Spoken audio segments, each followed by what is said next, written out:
হ্যাঁ ওই যে আমাদেরই ভাই ইয়ার আগুন তো বলবে আগুন ধরো এটা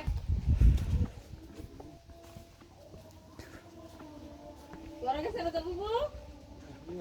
আসসালামু আলাইকুম না ঘর খিতেছে না যদি পরে এটা তো করই গাছ উপায় আছে ঘর পাক ঘর কেমন খিতেছে আছেন না আমি কষ্টে আছেন আসলে শীতের মধ্যে আচ্ছা আলহামদুলিল্লাহ এই তো আমাদের জন্য দোয়া করবেন আমরা এই গরিবদের জন্য কিছু করতে পারি এটার জন্য আমরা চেষ্টা করব আচ্ছা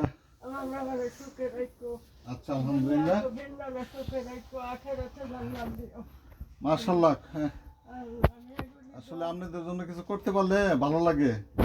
দোয়া করবেন আমাদের জন্য দোয়া করবেন আমরা যেন এই আমাদের এলাকার যত অসহায় মানুষগুলো আছে তাদের জন্য কিছু করতে পারি এর জন্য দোয়া করবেন আচ্ছা ফিমানিল্লাহ আসি এই নামাজের সময় হয়ে গেছে আসি হ্যাঁ আচ্ছা আসি আসি আসসালামু আলাইকুম জি জি আসসালামু আলাইকুম